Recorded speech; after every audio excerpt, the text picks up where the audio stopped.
Qui est vraiment Rima Hassan Mobarak ? Depuis sa désignation sur la liste LFI aux européennes, Jean-Luc Mélenchon ne jure plus que par elle. La militante pro-palestinienne est même parvenue à totalement éclipser Manon Aubry, pourtant tête de liste des Insoumis. On l'a dit engagée, clivante et sulfureuse, mais après enquête, la candidate d'extrême gauche qui a récemment été convoquée par la police judiciaire pour apologie du terrorisme semble surtout s'être fabriqué un personnage public très éloigné de la réalité, de ses origines jusqu'à son idéologie.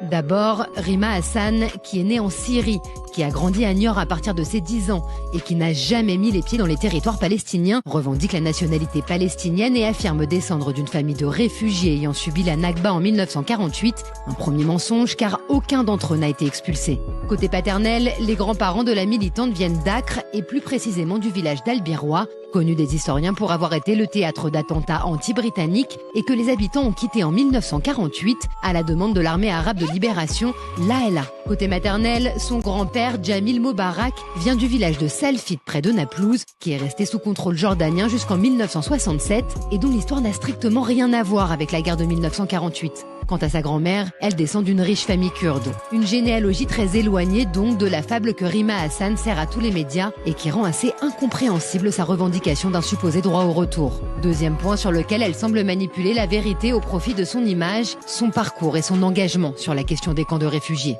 La candidate LFI sous-entend qu'elle a décroché un doctorat grâce à une thèse sur le droit applicable dans les camps de réfugiés, un diplôme et une thèse dont on ne retrouve aucune trace. Mais ce qui est beaucoup plus trouble, ce sont les activités de son ONG, l'Observatoire des camps de réfugiés, une structure dont on ne comprend ni la provenance des financements, ni la nature des activités. En effet, alors que son site internet présente l'Observatoire comme une structure active, avec des salariés, des projets, des communications, aucun compte n'a été déposé depuis 2019, ce qui est totalement contraire à la loi. Mais surtout, depuis sa création, l'ONG n'a produit qu'un seul et unique rapport qui concerne la Grèce. En revanche, rien pour l'Afrique, l'Asie, l'Amérique, et encore plus surprenant, rien pour l'Afrique du Nord et le Moyen-Orient, où est pourtant née la candidate. Mais alors, quelles sont les motivations profondes de Rima Hassan ? S'agit-il d'une jeune femme en mal de reconnaissance et prête à tout pour cultiver son image de passionnariat ? Ou inscrit-elle au contraire son action dans une stratégie beaucoup plus vaste, au service de puissances étrangères comme la Syrie ? Depuis plusieurs mois,